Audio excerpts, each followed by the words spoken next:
അനീത്തിയെ കൊണ്ടുവന്നില്ലേ? എടാ അത് അനീത്തിയല്ല, എൻ്റെ ചേട്ടത്തിയാണ്. ഞങ്ങൾ ബന്ധം പിരിഞ്ഞു. ചേട്ടത്തി ഇനിയിപ്പോൾ വിളിക്കും, ഇനി അമ്മയെ വിളിക്കും. ഒരു ഗുണ പോന്നാത്ത മയറിനെ പ്രേമിച്ചിട്ടുണ്ട്, ഒരു വെറും പുറ. സീരിയസ്ലി തൂങ്ങിച്ചാവാൻ പോയപ്പോൾ കയ്യിൽ ഞരമ്പ് കുറിക്കാൻ പോയപ്പം ഞാനേ ഉണ്ടായുള്ളൂ, ഈ കൂടപ്പറപ്പ് മാത്രമേ ഉണ്ടായുള്ളൂ. സ്വന്തം കാമുകനെ കണ്ടപ്പം അമ്മേനെയും വേണ്ട കൂടപ്പറപ്പിനെയും വേണ്ട, ചെറിയൊരു കുണ്ണ കണ്ടപ്പോൾ അവൻ്റെ കൂടെ പോയി. അവനെ മാത്രമൊന്നുമല്ല, ഇഷ്ടംപോലെ കുണ്ണ കണ്ടുകൊണ്ട് എടുക്കല്ലേ മന്തിലി. പിന്നെ എന്ത് ചെറിയ കുണ്ണ. ചേച്ചി വന്നില്ലേ യാത്ര അയക്കാൻ? എനിക്ക് കൂടപ്പറപ്പേ ഇല്ല. എനിക്ക് ഉള്ളൊരു കൂടപ്പറപ്പ് മരിച്ചുപോയി, ചേച്ചി എന്ന് പറഞ്ഞ സാധനം. ആ പുറീനെ ആർക്ക് കയറാം? ചേച്ചി അവിടെ പോയി അവിടെ നിന്ന് ഇതൊന്നും വേണ്ട ശവത്തില്. എൻ്റെ കാശും പോയി, എല്ലാം പോയി. അതിനെ നോക്കി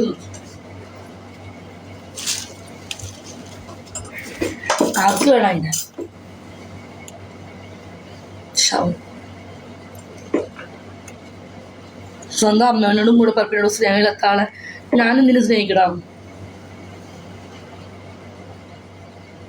ഒരു കുട്ടിയൊക്കെ ആയി കഴിയുമ്പോൾ അന്നോടും കുട്ടീനെ ഉണ്ടാക്കി കൊടുത്തിട്ട് നീ എന്നെ മൈൻഡ് ചെയ്യാതെ. അമ്മയുടെ ജാസി എടാ കണ്ടില്ലടാ, അത് എന്താ പറ്റി? നിങ്ങളല്ലേ വാഗമൺ പോയി അടിച്ചു പൊളിച്ചു? ഓ വാഗമണ്ണിൽ പോയി അടിച്ചു പൊളിച്ചു.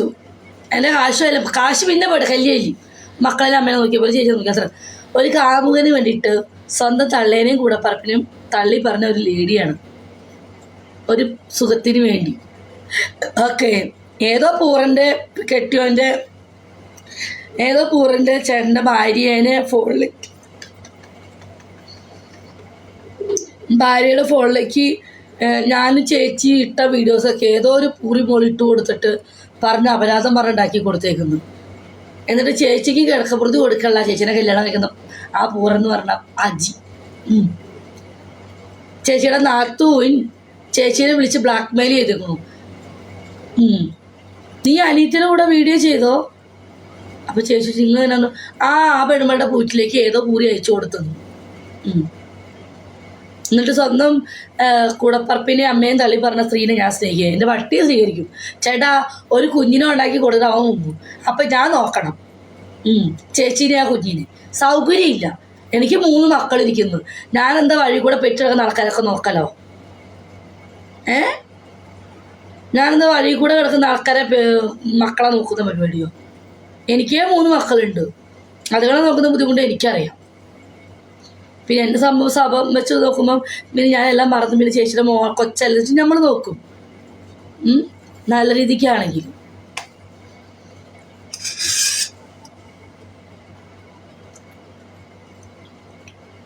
എൻ്റെ പൊരു ചേട്ടന്മാരെ, ആ പൂരിയുടെ ഒക്കെ വീട്ടിൽ ചെന്ന് എൻ്റെ ചേച്ചിക്ക് സ്വസ്ഥത ഉണ്ടാവുമോ? ഉണ്ടാവും തോന്നണോ? ആ കാലമടൻ അജി എന്ന് പറഞ്ഞ മൈരൻ ആ ചേച്ചിയുടെ നാത്തൂൻ്റെ വാക്ക് കിട്ടുന്നു. നാത്തൂൻ്റെ പൂർവ്വം മണത്തെടുത്ത് നടക്കുന്ന മൈരനാണ്. ആ മൈരൻ എൻ്റെ ചേച്ചിക്ക് സ്വസ്ഥത കൊടുക്കും തോന്നുന്നുണ്ടോ? ആ കുണ്ണയില്ലാത്ത മൈരൻ കൊടുക്കും തോന്നുന്നുണ്ടോ? ചേച്ചീനെ പറഞ്ഞാൽ മതിയല്ലോ, കുണ്ണയില്ലാത്ത പൂർണ്ണെ പ്രേമിച്ചോടെ എടുക്കുക.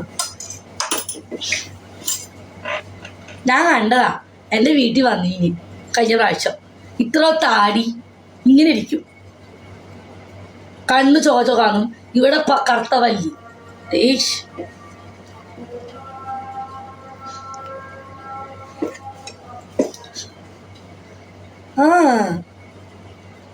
എനിക്കിഷ്ടായില്ല ചെക്കന്. എവിടെ കണ്ടാണോ പ്രേമിച്ച്? ചിലപ്പോൾ ആ ചെക്കൻ നല്ലത് സൂചിപ്പിച്ചു കൊടുക്കണ്ടാവും, അതുകൊണ്ടായിരിക്കും. സുഖത്തിലുള്ള പെണ്ണുങ്ങൾ വീഴുന്നേ. പിന്നെ ആണുങ്ങൾ കൊള്ളോ ഇല്ലയോ? ഒരു പെണ്ണിനെ ഒരാണ് സുഖിപ്പിച്ചു കൊടുത്താൽ, അവൾക്ക് ഇഷ്ടപ്പെട്ട രീതിയിൽ ഒരു പെണ്ണിനെ സുഖിപ്പിച്ചു കൊടുത്തു കഴിഞ്ഞാൽ അവന് ഗ്ലാമറുണ്ടോ, അവൻ അണ്ടിയുണ്ടോ, പുഴുപ്പലാണോ എന്ന് പെണ്ണുങ്ങൾ നോക്കൂല. ആ ഒരു സുഖം മാത്രം കിട്ടിയാൽ മതി. അമ്മക്കറിയാം ഇപ്പോഴത്തെ കാലത്ത് അതാണ്. പക്ഷെ എന്നെ ഇങ്ങനെ കൂട്ടില്ല കേട്ടാ, ഞാൻ അങ്ങനത്തെ ഒരാളില്ല. എനിക്ക് അങ്ങനത്തെ ഒരു സുഖം വേണ്ട. ഇപ്പോഴത്തെ പെണ്ണുകളെല്ലാം അങ്ങനെയാ. ഒരു പെണ്ണിനെ ഒരാണ് നല്ല രീതിയിൽ സൂപ്പിച്ച് കഴിച്ചു കഴിഞ്ഞാൽ വീച്ചേട്ടാ സൂപ്പിച്ച് കഴിഞ്ഞ് കഴിഞ്ഞാൽ അവൾക്ക് ഇവൻ കൊമ്പമ്പല്ലനാണോ അവന് ഗുണ്ണയുണ്ടോ, പൂട പഠിച്ചിട്ടുണ്ടോ, താടിയുണ്ടോ, കഞ്ചാവാണോ, MDMA ആണോ ഒരു ലേഡി നോക്കൂല. അവൻ്റെ സുഖത്തിന് അതൊക്കെ അവരുടെ സുഖത്തിന് മാത്രം.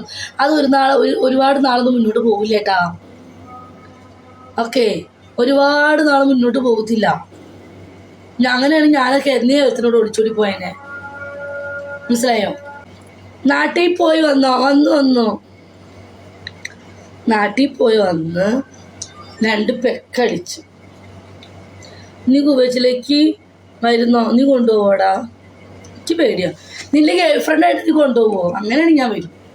നിന്റെ കൂടെ താമസിക്കാനാണെങ്കിൽ ചോറും കറി വെച്ചുണ്ടാക്കി തരാം. എനിക്ക് ശമ്പളം തന്നാൽ മതി. ശമ്പളമൊന്നും വേണ്ട, എൻ്റെ മക്കൾക്കുള്ള മാസം ചിലവിന് വിട്ടു കൊടുത്താൽ മതി. നാട്ടിലെ ഏകദേശം 25,000 രൂപ, 25,000 30,000 രൂപ നാട്ടിലേക്ക് അയച്ചു കൊടുക്കണം. അത്രേ ഉള്ളൂ. ഞാൻ നിൻ്റെ കൂടെ വരട്ടെ, നിൻ്റെ കൂടെ വന്ന് നിൽക്കട്ടെ. മക്കൾക്ക് ഒരു മാസം 30,000 രൂപ അയച്ചു കൊടുക്കണം. എന്നാൽ ഞാൻ കുവൈറ്റിലേക്ക് വരും. ഞാൻ പൊന്നു പോലെ നോക്കും. സീരിയസ്ലി വേറെ 30,000 രൂപ അയച്ചു കൊടുത്താൽ മതി. അമ്മക്കടെ കാര്യത്തിന് വേറെ ഒന്നും വേണം. 30,000 രൂപയിൽ വേണേ, അല്ലെങ്കിൽ എൻ്റെ വീട്ടിൽ വെള്ളം ഓടൂല. മിനിമം 30 വേണം. 30 ഇട്ടിട്ട് തികയണില്ല. 30 വിട്ടു കൊടുക്കണം. സാഹചര്യം ഇങ്ങനെയാക്കി ഈ മുത്തിനെയും കച്ചവടം പൊളിയാക്കാം. എൻ്റെ സാഹചര്യം മീൻസ് എന്ന് വെച്ച് കഴിഞ്ഞാൽ ഞാൻ പറഞ്ഞല്ലോ, അപ്പോഴാണ് നിങ്ങളോട് പറയണം, ഞാൻ 9ാം ക്ലാസ് വരെ പഠിച്ചോളൂ. 10ാം ക്ലാസ് പോയിട്ടോ. ഞാൻ ക്രിസ്മസ് പരീക്ഷ മാത്രമേ എഴുതിയുള്ളൂ. 10ാം ക്ലാസ് വരെ എനിക്ക് കുഴപ്പമൊന്നുമില്ലായിരുന്നു. ഓക്കെ, അവിടെ നിന്ന് എനിക്ക് 17 വയസ്സ്. അവിടെ നിന്ന് ഞാൻ ഒരുത്തിനെ പ്രണയിച്ചു. 2 ദിവസം ഒരുത്തിനെ പ്രണയിച്ചു. അതിന് മുന്നേ എൻ്റെ ലൈഫ് ഭയങ്കര ലൈഫായിരുന്നു. കാരണം അത് ഞാൻ ഇവിടെ പറയാൻ പാടില്ല കഥകൾ. അത് ആശപ്പ ചേച്ചിക്കും എല്ലാവർക്കും അറിയാം. അതെനിക്കിവിടെ പറഞ്ഞു കഴിഞ്ഞാൽ അത് ദോഷം ഞാൻ എൻ്റെ അമ്മച്ചിക്കായിരിക്കും. അതുകൊണ്ട് ആ കഥ ഞാൻ ഇവിടെ പറയണില്ല. അതിന് മുന്നേ എൻ്റെ ജീവിതം മൊത്തം പോയതാണ്. ഓക്കെ, അങ്ങനെ ഞാൻ ഒരുത്തിന് അത് ഞാൻ ഇവിടെ പറയാൻ ഉദ്ദേശിക്കുന്നില്ല. കാരണം അത് എൻ്റെ 3 മക്കളുള്ള എൻ്റെ അമ്മയാണ്. ആ പാവത്തെ അത് ദോഷം ചെയ്യും. അപ്പം അതുകൊണ്ട് ഞാനത് പറയണില്ല. അപ്പം ഞാൻ അങ്ങനെ ഒരുത്തിനെ പ്രണയിച്ചു. അങ്ങനെ ഇവിടെ ചത്രക്ക് വേണ്ട. ചേച്ചിയുടെ ജോലി എന്താ? നിൻ്റെ അപ്പൻ്റെ കുണ്ണ കുലുക്കി കൊടുക്കല്. എന്തേ? അതെന്നെ എൻ്റെ ജോലി. ആടാ, കുണ്ണ കുലുക്കി കൊടുക്കലാണ് എൻ്റെ ജോലി. എന്തേ? പാട്ടിയോ എന്തിനും ബുദ്ധിമുട്ടുണ്ടാ? കുണ്ണ കുലുക്കി കൊടുക്കും ഓയിലിട്ട്. അതെന്നെ ജോലി. പിന്നെ ഇഷ്ടമുണ്ടെങ്കിൽ കയറ്റുകയും ചെയ്യും. എന്തേ? എന്തിനും ചോദിക്കാണ്ട. ഇപ്പൊ ജോലി മനസ്സിലായില്ലേ? ദുബായിലെത്തിയോ? എത്തി. പോട്ടെ, പറയണ്ട. ജീവിത കഥകൾ പുതിയത്. പിന്നെ നമ്മളെത്തില്ല പഴയ കഥകൾ ആലോചിക്കണേ. ഞാൻ എങ്ങനെയെങ്കിലും എൻ്റെ 3 മക്കളും ഇതാണ് എൻ്റെ ഫാമിലി. പിന്നെ അമ്മച്ചി എൻ്റെ കൂടെ വന്ന് ഞാൻ നോക്കും. അതല്ല അമ്മ ആ ഒരു സ്ത്രീയുടെ കൂടെ പോവുകയാണെങ്കിൽ അമ്മയുടെ അധോഗതിയാണ്. ഞാൻ ശരിക്കും ജോലി ചോദിച്ചായി. അയ്യോ, അതിൻ്റെ എൻ്റെ ജോലി. അയ്യോ എൻ്റെ പൊന്നു ജിമ്മിനറിലി അത് തന്നെയാ ജോബ്. നീ തമാശക്ക് ചോദിച്ചാൽ നീ പറയണോ? ജോബ് അത് തന്നെയാ. നിങ്ങൾ വേറെ ജോബൊന്നും ഇല്ല. അയ്യോ നീ തമാശക്ക് ചോദിച്ചാൽ തമാശക്ക് പറഞ്ഞ ജോലിയല്ല. ജോലി അത് തന്നെയാടോ, വേറെ ഒന്നുമല്ല. അപ്പോൾ ഉള്ള ജോബല്ലേ പറഞ്ഞത്. ഇനി അതാ ജോലി മാറ്റി പറയണമെങ്കിൽ ഞാൻ വേറെ പറയാം. എല്ലാം വീട്ടിൽ ജോലിക്കാന്ന് പറയാം. ജോബ് അത് തന്നെയാണ്. ചാല് കാണിക്കുമോ? അയ്യോ എങ്ങനെ കണ്ടാൽ പോരെ? ഇതെല്ലാം കാണാൻ കിട്ടും നിന്റെ വാക്യം. അത് നെറ്റിക്ക് ചേർക്കം കൂടുതൽ അധ്വാനിച്ചല്ലേ ജീവിക്കുന്നത്. പിന്നെ എന്തിനാണ് പേടിക്കേണ്ടത്? അതൊക്കെ അത്രയേ ഉള്ളൂ. ചാരം പേടിക്കണം. അയ്യേ, ഞാൻ ഒരുത്തരെ മോഷ്ടിച്ചിട്ടൊന്നുമല്ല, അല്ലെങ്കിൽ ഒരുത്തരെ വീഡിയോ കോൾ ചെയ്തിട്ടൊന്നുമല്ല ഞാൻ കാശ് മേടിക്കുന്നത്. അന്തസ്സായിട്ട് പണിയെടുത്തിട്ട് തന്നെയാണ്. അവന് സാമാനം പിടിക്കുന്നതിന് സാമാനം പിടിച്ച് ഞാൻ ജോലി ചെയ്യുന്നു. ഇപ്പോൾ ഹോസ്പിറ്റലിൽ പോയി കഴിഞ്ഞാൽ ഡോക്ടർ അവന് മുടി വെട്ടി കൊടുക്കില്ലേ? ഒരു സംശയം. ഒരു ഹോസ്പിറ്റലിൽ പോയി കഴിഞ്ഞപ്പോൾ പെണ്ണായി ഞാനാണെങ്കിൽ, ഞാനൊരു ഗർഭിണിയാണെങ്കിൽ നമ്മുടെ രോമം അടിച്ചളയത്തില്ലേ? ഒരാണാണെങ്കിൽ രോമം അടിച്ചളയത്തില്ല ഡോക്ടർ നേഴ്സുമാർ. അത്രയും തിച്ചാൽ മതി. മാതാപിതാ ഗുരുദൈവം. ഇനി വീട് ഇത്രയും വീട് കൂടി വെച്ച് കഴിഞ്ഞാൽ ഓക്കെ കേട്ടോ. പിന്നെ ഞാൻ ഈ ജോബ് നിർത്തും. അത് ഞാൻ നിങ്ങൾക്ക് കരുതുന്ന വാക്കാം. വീടാവണം. പണിയുമ്പോൾ നല്ല വീട് പണിയണം.